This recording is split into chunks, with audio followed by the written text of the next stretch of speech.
कहा जाता है कि कांग्रेस के इस दफ्तर का इफ्तिताह खुद महात्मा गांधी साहब ने किया था। प्रेस की दुकान थी और बाकी घर थे एक साइड में। तोलाराम बिल्डिंग जो थी, लेकिन इसमें दुकानें ही थी, इसमें रहाइश नहीं थी।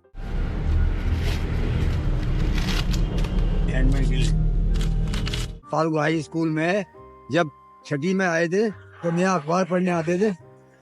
इंडिया सर, ये दुआओं के अनमोल मोती आपके लिए हैं, सिर्फ आपके लिए।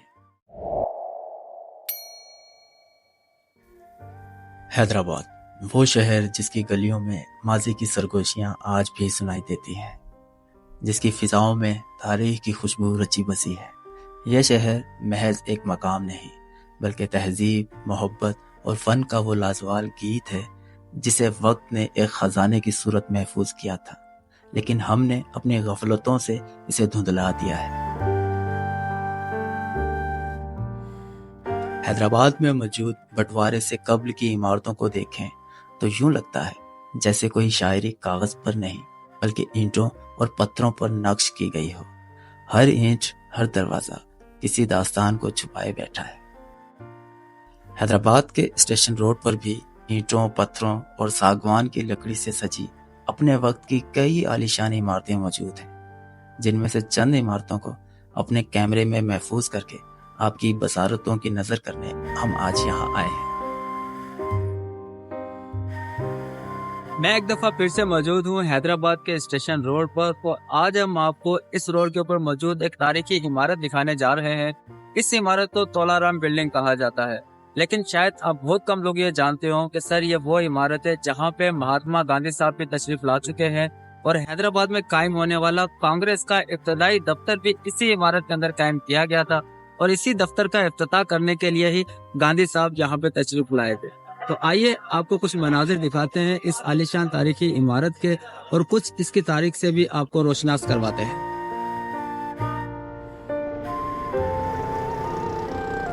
हैदराबाद के स्टेशन रोड पर माजी के पर्दों में छुपी बर्रे सगीर पाको हिंद की खूनी तकसीम से पहले की बनी ये खामोश इमारत वक्त की गर्द में दबकर अपनी शनाख्त खो रही है। यह है खूबचंद तोलाराम महल, एक ऐसा शाहकार जो आज जवाल का शिकार है। फने तामीर का यह गुलदस्ता अपने सीने में न सिर्फ तारीख का बोझ उठाए हुए है बल्कि इश्क व हुनर और तहजीब के गहरे नकूश भी छुपाए हुए है।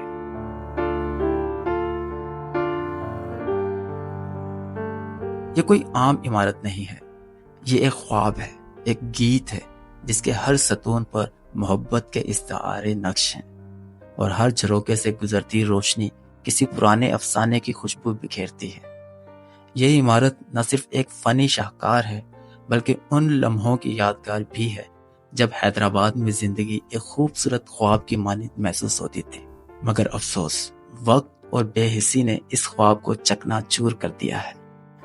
इस बिल्डिंग का नाम था तोलाराम बिल्डिंग, पाकिस्तान बनने से पहले की। ये नीचे तो अब दुकानें बन गई हैं, नीचे से दुकानें बनी है, लेकिन ऊपर की इमारत बैठी है। 55 साल पहले जब मैं आया था दुकानें इतनी नहीं थी यहाँ पे, ये बाद में बनी है। अच्छा, ये सारी बाद में बनी है। तो सर नीचे की इमारत भी पुरानी इमारत होगी? हाँ, नीचे की इमारत भी पुरानी थी।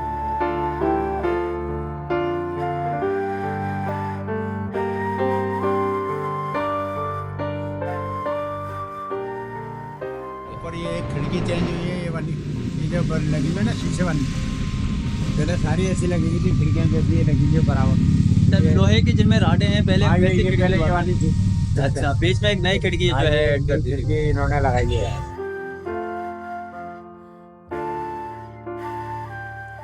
खूबचंद तोलाराम साहब, जिनके नाम से यह आलीशान महल मंसूब है, इनके बारे में इंटरनेट खंगालने के बावजूद भी कुछ खास मालूमात नहीं मिल सकी हैं, सिवाय इसके कि तोलाराम साहब एक सियासतदान और कारोबारी शख्सियत थे। यकीनन खूबचंद तोलाराम साहब कांग्रेस जमात से ताल्लुक रखते होंगे, जभी तो उन्होंने अपने इस आशियाने को कांग्रेस के दफ्तर में तब्दील किया। और कहा जाता है कि कांग्रेस के इस दफ्तर का इफ्तिताह खुद महात्मा गांधी साहब ने किया था।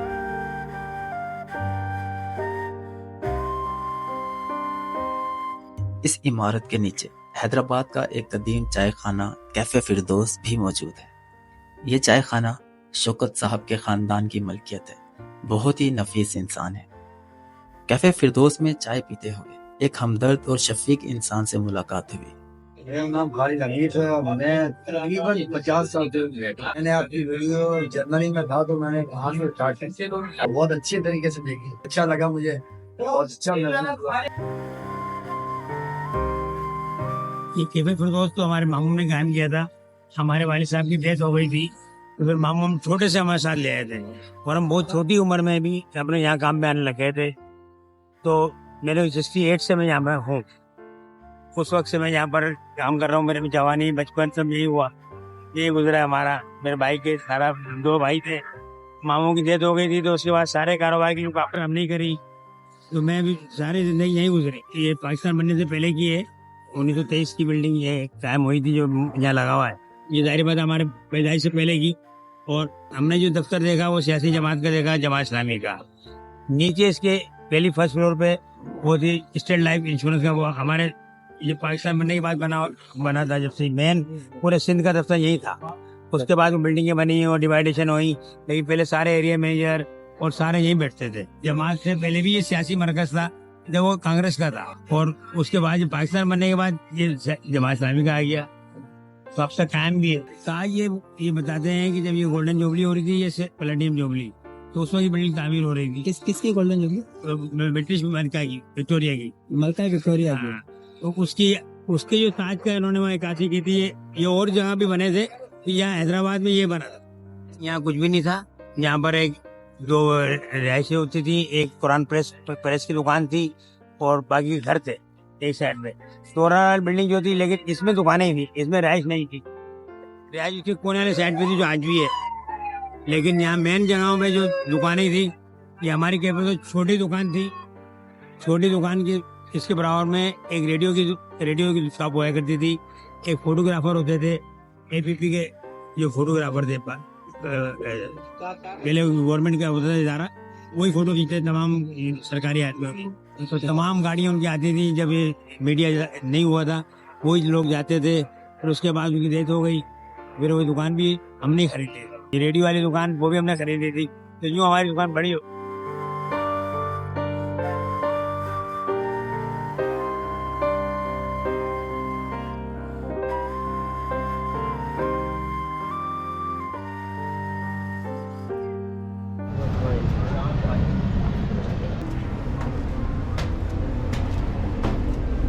ये पोर्शन जो है फर्स्ट फ्लोर वाला, ये स्टेट लाइफ इंश्योरेंस का सिंध का पहला दफ्तर यही था। तमाम एरिया मैनेजर और स्टेट लाइफ कंपनी के मैनेजर भी वो ये सब होते हुए बहुत गेमा गेमी होती थी यहाँ।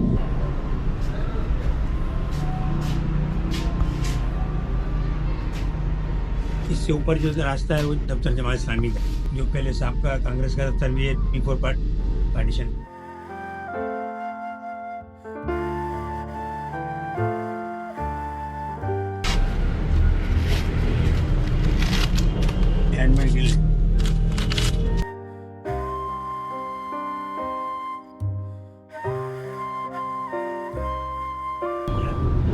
लकड़ी का एक टूट लगा हुआ होता था, इससे और ऐसे रुकते थे, कोई कितनी भी हवा आए या कुछ भी आए नहीं होता।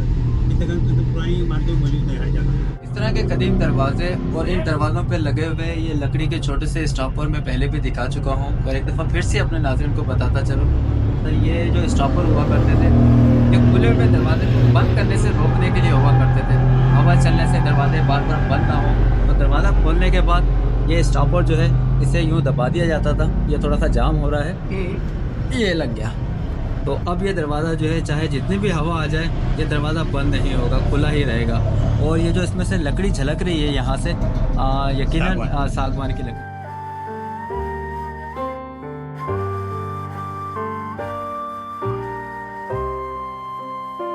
ये तोलाराम बिल्डिंग है जो मैंने अभी आप लोगों को दिखाई, और तोलाराम बिल्डिंग के बिल्कुल बराबर में ही ये लाल कलर की जो इमारत है, ये भी एक तारीखी इमारत है जहाँ पे कभी संस्कृत स्कूल कायम किया गया था, लोगों को संस्कृत की तालीम दी जाती थी।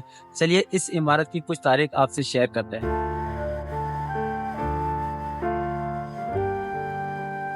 खूबचंद तोलाराम महल के पहलू में मौजूद लाल रंग की ये खस्ता सी इमारत, जिसकी पेशानी पर दीवान गिद्दूमल संस्कृत स्कूल के नाम की तख्ती नस्ब है, कमोबेश 125 साल पुरानी है।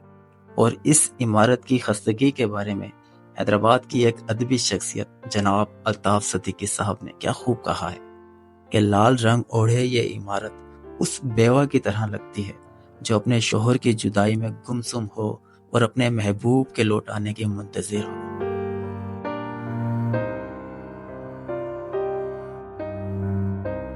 लेकिन ये इमारत हमेशा से ऐसी नहीं थी। कभी इस इमारत में चहल पहल हुआ करती थी, रौनक हुआ करती थी। उस्तादों की घन खर्च और मौसीकी के मुधर सुरकानों में रस घोला करते थे। जब हम छोटे से थे, जब यहाँ से आए थे, तो ये बचपन लाइब्रेरी हुआ करती थी और इस लाइब्रेरी में पूरी दुनिया के न्यूज़पेपर आते थे और तमाम हजरात जो स्टूडेंट भी थे, पढ़े लिखे भी लोग थे और वकला हजरात सब यहाँ आके मुताला करते थे, क्योंकि उस वक्त न्यूज़पेपर का जोर था और यहाँ पर इंग्लिश अखबार तमाम ये ब्रिटिश गवर्नमेंट के आते थे। एक ट्रस्ट था बने, इसके अंदर एक स्कूल भी था जो कायम है भी, एक डिस्पेंसरी भी थी और पी.के. शानी साहब इसको ट्रस्टी थे इसके यहाँ के। तो उसके बाद हालात होते गए, लसानियत बढ़ती गई, ये काम आज बिल्डिंग ऐसी वीरान हो गई। जब ये MQM और पीस पार्टी के जो फसादात हुए तो पी.के. शानी साहब वजीर थे और वो मुज़ाकराती टीम में शामिल थे। तो मुज़ाकराती टीम के अंदर जो हुआ तो उसके अंदर ये आग वाग लग गई। तो लोगों ने जुल्म किया, जिन लोगों ने भी यहाँ किया था। हैदराबाद की एक बहुत बड़ी इंटरनेशनल लाइब्रेरी थी जो बंद हो गई, जिसमें करंट अखबार आते थे। कभी यहाँ ब्राह्मण हिंदुओं को संस्कृत जुबान सिखाई जाती थी और साथ साथ मौसीकी की तालीम भी दी जाती थी। ये इमारत दीवान दयाराम गिद्दुमल साहब ने तामीर करवाई थी। वही दीवान दयाराम गिद्दुमल साहब जिन्होंने हैदराबाद में कॉलेज के क़याम के लिए अहम किरदार अदा किया था और हैदराबाद को DG नेशनल कॉलेज का तोहफा दिया था। बाद में इस कॉलेज का नाम तब्दील करके गवर्नमेंट कॉलेज ऑफ हैदराबाद कर दिया गया और आजकल ये कॉलेज यूनिवर्सिटी का दर्जा हासिल कर चुका है। इस इमारत में एक वसी लाइब्रेरी भी मौजूद हुआ करती थी, लेकिन 1980 के लसानी फसादात में इस लाइब्रेरी में मौजूद किताबों के खजाने को कराची मुंतकिल कर दिया गया था। अल्फाल हाई स्कूल में जब छठी में आए थे तो नया अखबार पढ़ने आते थे इंटरवल, और कभी कभी पीरियड खोल करके एक आध बैठ जाते थे तो हमें हेडमास्टर उठा के ले जाते थे। तो हमने वो थोड़ी देखा, अच्छी लाइब्रेरी थी माशाल्लाह और तकरीबन तमाम अखबार में अच्छा तकरीबन।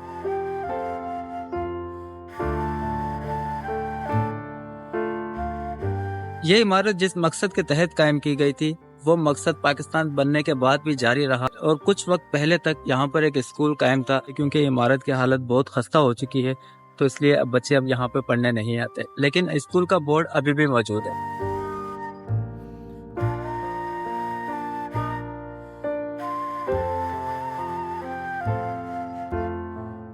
पहले बच्चे पढ़ते थे, अभी बच्चे नहीं है और पुरानी खंडर हो चुकी है इसको, मगर हुकूमत को तवज्जो नहीं दे रही।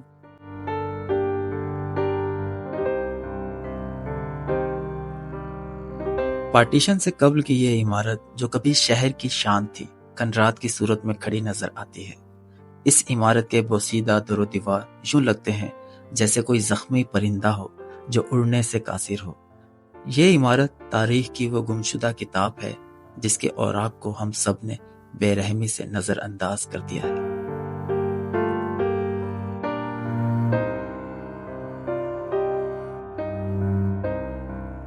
तो सर ये थी हैदराबाद की दो कदीम इमारतें जिन्हें हमने रिकॉर्ड करने की कोशिश की है। हम इस कोशिश में कहाँ तक कामयाब हुए हैं और ये इमारतें देखकर आपको कितना अच्छा लगा है, ये फीडबैक आप हमें कमेंट सेक्शन में जाकर दे सकते हैं। तो अब हम जा रहे हैं इस वीडियो के दूसरे हिस्से की तरफ। तो आपको मालूम ही होगा कि इस वीडियो के दूसरे हिस्से में हम कुछ फैमिलीज की मदद करने की कोशिश करते हैं, बल्कि हम क्या मदद करने की कोशिश करते हैं, अल्लाह ताला मदद करता है। तो चलिए वीडियो के दूसरे हिस्से की तरफ चलते हैं। हैदराबाद की दो यादगार लेकिन उजड़ी हुई निशानियों को रिकॉर्ड करने के बाद मैं पहुंच चुका हूं साइट एरिया में मौजूद एक पसमानदा तरीन रिहायशी इलाके में, और आज हम यहां 9 जरूरतमंद घरों तक राशन के बैग पहुंचाने की नीयत से आए हैं। मैं यहां एक बात की वजाहत जरूर करना चाहूंगा कि ना ये राशन के बैग्स मेरी तरफ से हैं और ना ही इन जरूरतमंद लोगों के दिलों से निकलने वाली दुआओं का मैं असल मुस्तहिक हूं। 85,000 रुपए इन दुआओं के हकदार वो नेक दिल ओवरसीज पाकिस्तानी भाई हैं जो हैदराबाद से अमेरिका मुंतकिल हो चुके हैं, लेकिन हैदराबाद को अपने दिल से नहीं भुला पाए हैं और 7 समंदर पार बैठकर भी इंसानियत की खिदमत में मगन है। सर, ये दुआओं के अनमोल मोती आपके लिए हैं, सिर्फ आपके लिए। अल्लाह हाफिज। बहुत दुआएं भाई, मेहरबानी उनकी बहुत बहुत, जो मेरे बच्चों के लिए इतना कर दें। की मुश्किलों में भी हमारी मुश्किलों में भी आसानियाँ